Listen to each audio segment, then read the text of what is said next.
도쿄는 언제 가도 브랜드들의 새로운 시도가 넘쳐나는 마치 거대한 실험실 같은 도시인데요. 단순히 물건을 사고 파는 곳을 넘어서서 저마다의 방식으로 자신들의 철학을 전하고 있으니까요. 럭셔리 패션 하우스가 옷을 넘어 식음료 영역으로 브랜드를 확장하는 모습도 볼 수 있고요. 라이프 스타일을 제안하거나 수세기에 걸친 역사를 건축물 하나에 집약해 보여주기도 하죠. 그런가 하면 고가 철도 밑을 날 것 그대로의 감성을 살리면서도 멋진 감성을 가진 공간으로 바꾸기도 하죠. 돈카츠나 콜라처럼 지극히 일상적인 메뉴를 장인의 시선으로 재해석해 독자적인 감도와 영역을 만든 곳들도 있습니다. 오늘 살펴볼 5곳은 업종도 위치도 모두 다르지만 방문객에게 어떤 경험을 줄 것인가에 대한 치열한 고민이 묻어난다는 점에서는 모두 닮아 있습니다. 그 고민이 어떻게 구체적으로 드러나는지 제가 직접 보고 느낀 것들을 조금은 자세히 이야기하고자 합니다. 첫 번째는 마르니 카페입니다. 마르니는 1994년 스위스 출신 디자이너 콘수엘로 카스티글리오니가 이탈리아 밀라노에서 설립한 럭셔리 패션 하우스입니다. 마르니는 전통적인 이탈리아 패션에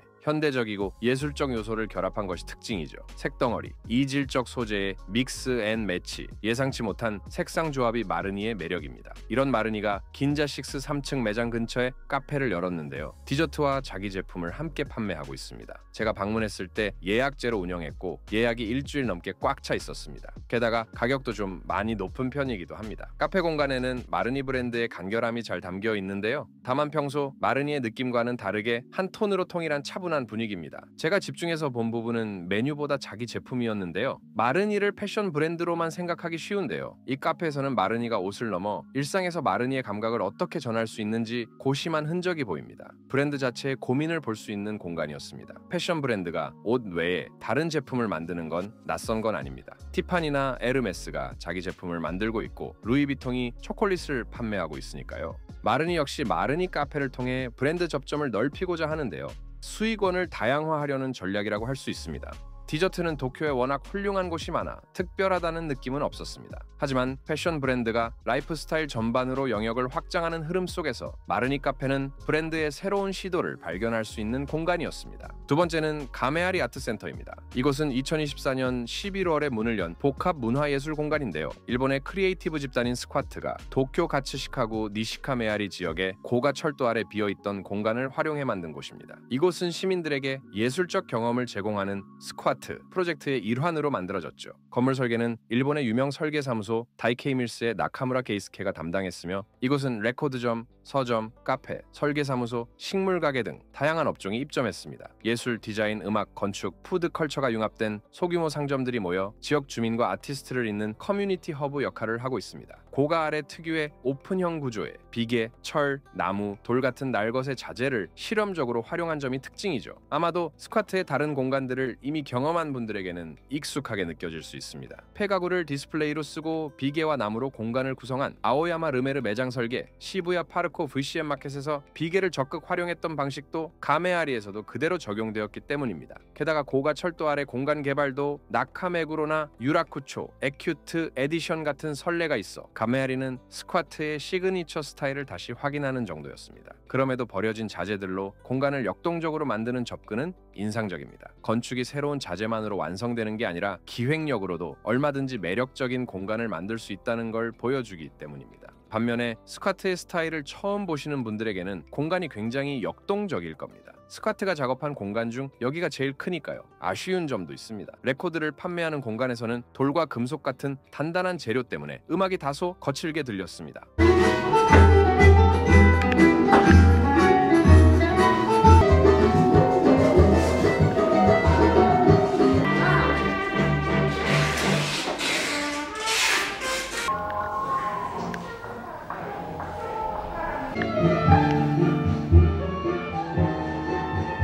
비계, 철, 나무, 돌이 만들어내는 물성은 강렬하지만 따뜻한 나무 중심의 건축을 선호하는 분들에게는 아쉬울 수 있겠다는 생각이 들었습니다. 가메아리 아트센터는 추후 티파니, 긴자와 함께 조금 더 자세히 살펴볼 예정입니다. 세 번째는 티파니 긴자 플래그십 스토어입니다. 최근 긴자의 문을 연 이곳은 티파니 블루의 거대한 파사드가 단숨에 시선을 사로잡습니다. 위치는 긴자 6 바로 앞, 정확히는 팬디 매장과 마주하고 있는데요. 티파니와 펜디 모두 LVMH 산하 브랜드라는 점을 고려하면 긴자6 앞 티파니 빌딩은 그룹 차원의 치밀하고 영리한 배치라 할 수 있습니다. 개인적으로는 엄격하기로 소문난 긴자 디자인 협의회가 이토록 화려한 파사드를 어떻게 허락했을까 궁금했는데 아마도 긴자6의 설계 철학과의 조화 그리고 LVMH가 추구하는 브랜드 통일성 측면에서 설득력을 얻지 않았을까 생각합니다. 그렇다면 티파니는 왜 일본에 이런 상징적인 빌딩을 세웠을까요? 이는 티파니와 일본의 관계가 1837년 창립 초기까지 거슬러 올라갈 만큼 깊기 때문입니다. 창립자 찰스 루이스 티파니는 첫 매장부터 일본 수입품을 판매했습니다. 그의 아들이자 자율이 예술가이기도 했던 루이스 컴포트 티파니는 회사의 예술적 방향을 이끌며 일본 문화에 깊은 영향을 받았습니다. 19세기 말 유럽과 미국을 강타한 자포니즘 열풍 속에서 티파니는 우키요에와 일본 도자기의 섬세한 문양, 자연을 다루는 방식을 적극 받아들였습니다.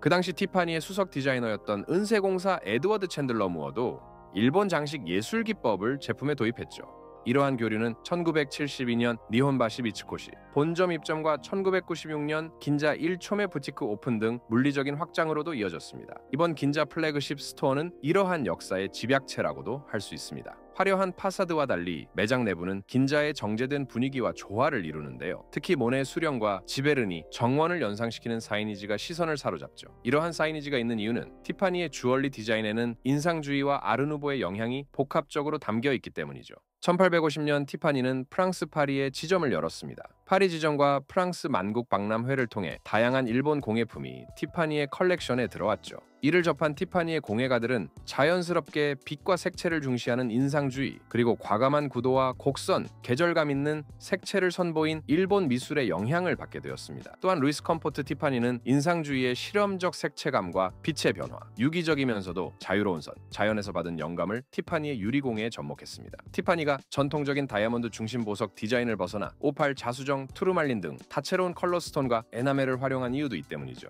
특히 티파니 카페 근처에 놓인 도자기 제품과 도자기 조각으로 만든 예술 작품들은 프랑스 인상주의와 일본 미술, 이 두 가지가 합쳐져 티파니라는 브랜드의 미학적 토대가 되었음을 보여주는 장치인 셈입니다. 결국 티파니 긴자 플래그십 스토어는 겉으로는 미국 브랜드의 화려함을 뽐내지만 그 안에는 지난 2세기 동안 일본과 주고받은 깊은 예술적 교감과 역사를 품고 있는 공간이라 할 수 있습니다. 네 번째는 칸다폰치켄입니다. 돈까츠집이 감각적이라는 말은 조금 새삼스러울 수 있는데요. 칸다폰치켄은 분위기, 특히 진보초 특유의 차분한 정서를 공간으로 잘 담아냈습니다. 오랜 시간 돈까츠를 만들어 온 흔적이 가게 인테리어 곳곳에 묻어나죠. 이런 점이 무엇보다 감각적이라고 할 수 있습니다. 도쿄 진보초의 칸다폰치켄은 두툼하고 육즙 풍부한 돈카츠로 유명합니다. 미슐랭 가이드 도쿄 빕 구르망에 선정된 곳이기도 하고 진보초 및 간다 지역의 돈카츠 명가로 손꼽히죠. 게다가 진보초역, 오가와마치역, 아와지초역 등 여러 역과 가까워 접근성도 좋습니다. 도쿄에는 돈카츠로 유명한 격전지 두 곳이 있습니다. 한 곳은 타카다노바바, 다른 곳은 진보초입니다. 이런 진보초에서 절대적인 사랑을 받는 돈카츠 집 중 하나가 바로 칸다폰치켄입니다. 개인적으로 도쿄에서 가본 돈카츠 집 중 나리쿠라 다음이라고 생각하는데요. 나리쿠라는 지금 가격이 너무 올랐고 예약도 어렵죠. 저는 나리쿠라가 유명해지기 직전에 갔었지만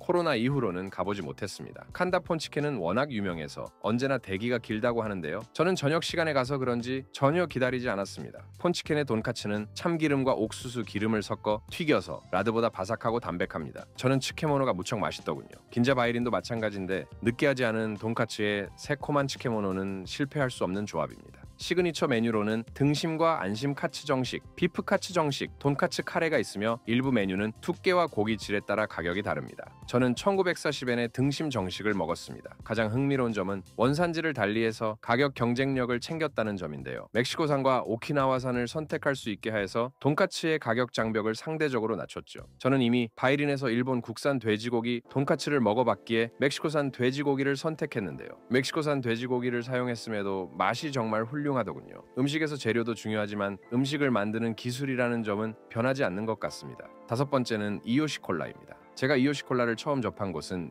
2019년 신주쿠 이세탄 백화점 팝업 코너였는데요. 일본 특유의 정갈한 병 디자인이 인상적이었던 이 브랜드는 일본 크래프트 콜라 붐의 시초라 할 수 있습니다. 그 무렵 크래프트 콜라가 일본 전역에 막 알려지기 시작할 때였으니까요. 이요시 콜라의 시작은 창업자 고바야시 다카이데가 할아버지 한약방에서 우연히 발견한 제조 노트였습니다. 그는 노트 속 약자의 조합법이 콜라 시럽 제조법과 놀랍도록 비슷하다는 점에 주목했습니다. 사실 코카콜라 역시 약사의 처방전에서 시작되었으니 동양의 한약방이나 서양의 약국이나 치유를 위한 조제라는 본질은 맞닿아 있는 셈이죠. 이오시콜라의 매력은 눈앞에서 음료가 만들어지는 과정입니다. 탄산수에 수제 시럽을 섞고 레몬 슬라이스와 후추를 뿌려 마무리하는 모습은 대량 생산된 기성 콜라와는 확연히 다른 경험을 선사합니다. 감귤류와 계피, 넛맥 등 천연 향신료가 어우러진 맛 또한 아주 독특하고요. 이오시콜라의 지향점은 명확합니다. 코카콜라가 맥도날드라면 이오시콜라는 수제 햄버거라는 메시지를 가지고 있죠. 코카콜라와 경쟁할 생각은 없습니다. 오히려 코카콜라를 하나의 기준점으로 삼고 콜라를 토대로 취향과 개성을 표현하는 데 집중하죠. 이러한 철학을 가장 잘 보여주는 곳이 하라주쿠의 캐스트리트에 위치한 매장입니다. 젊고 독특한 거리 분위기 속에서 현대적으로 재해석된 한약방 콘셉트의 인테리어는 그 자체로 브랜드의 정체성을 드러냅니다. 특히 콜라가 일상적인 음료인 영미권 여행객들에게 이러한 낯선 재해석은 더욱 신선하게 다가가는 듯 했습니다. 가격은 다소 높지만 이오시콜라는 단순한 음료가 아닌 새로운 미식 경험을 전합니다. 오늘은 긴자의 화려한 럭셔리 브랜드부터 돈까츠집까지 도쿄의 다양한 표정을 담은 공간들을 살펴보았는데요. 패션, 예술, 음식 등 분야도 위치도 제각각이었지만 이 5곳을 관통하는 공통점은 치열한 고민과 확고한 취향이라고 생각합니다. 그 취향이 브랜드로 표현되었다고 할 수 있죠. 마르니와 티파니는 제품을 넘어 브랜드의 세계관을 공간으로 풀어냈고 스쿼트는 버려진 공간에 새 숨결을 불어넣었습니다. 폰치켄과 이오시콜라는 가장 대중적인 메뉴에 장인 정신과 현대적 해석을 더해 대체할 수 없는 가치를 만들어냈죠. 도쿄가 언제나 매력적인 도시인 이유는 바로 이런 공간들이 끊임없이 생겨나기 때문일 겁니다. 단순히 물건을 진열하고 파는 것을 넘어 자신들만의 이야기를 설득력 있게 들려주는 공간들 말입니다. 여러분도 도쿄를 방문하게 된다면 도시 구석구석의 공간이 들려주는 이야기에 한 번쯤 귀 기울여보는 건 어떨까요? 브랜드가 공간 곳곳에 숨겨둔 무언의 대화를 발견하는 순간 여행의 깊이가 달라지는 경험을 할 수 있지 않을까요? 여러분은 어떻게 생각하시나요? 댓글로 알려주세요. 영상이 마음에 드셨다면 좋아요와 구독도 부탁드려요. 저는 다른 영상으로 다시 돌아오겠습니다.